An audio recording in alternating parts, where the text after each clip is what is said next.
আজকে আমি চলে এসেছি ভাই পিৎজাকে। আর ভাই বিশ্বাস করেন গেট দিয়ে ঢোকার পর থেকেই জায়গার ভাইব একদম অন্য লেভেলের। সুন্দর ডেকোরেশন, শান্ত পরিবেশ আর পুরো রেস্টুরেন্টের সেটআপটা এত সুন্দর ছিল যে ঢুকতেই মন ভালো হয়ে যায়। আর সবচেয়ে ইউনিক জিনিসটা কি জানেন? টেবিলের নিচে একদম অ্যাকোরিয়ামের মতো তাজা মাছ। মানে খাবার খেতে খেতে মনে হচ্ছিল একটা সুন্দর আন্ডার ওয়াটার ভাইবের মধ্যে বসে আছি।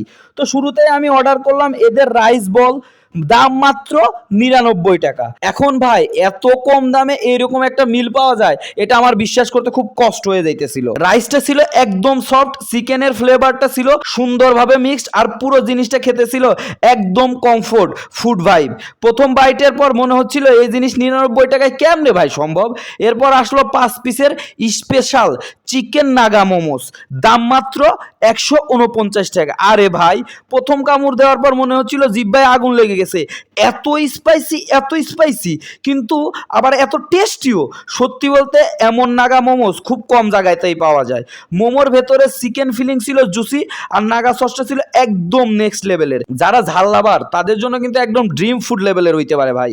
তারপর আমি ট্রাই করলাম চিকেন কড়াই পাস্তা, দাম ছিল মাত্র ১৩৯ টাকা, কিন্তু পরিমাণ আর টেস্টে আমি সত্যি অবাক। পাস্তাটা ছিল সুপার ক্রিস্পি, চিকেনের ফ্লেভার দারুণ, আর কড়াই স্টাইলের স্পাইসি টুইস্টটা পুরো স্টেকে অন্য লেভেলের নিয়ে গেছে। এক একটা বাইটে মনে হচ্ছিল এই জিনিসটা আবার অর্ডার করতেই হবে মনে হয়।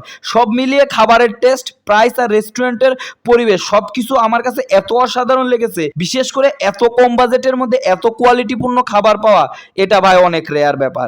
আমি পরিশেষে একটা কথাই বলবো, যারা গুলশান ২ এর আশেপাশে থাকেন তারা একবার অবশ্যই গুলশান ২ এর পিৎজাকে আইসা যান। পিৎজাকে রেভিনিউ মেন শাখাতে চলে আসবেন আর খাবারগুলো জাস্ট ট্রাই করে যাবেন।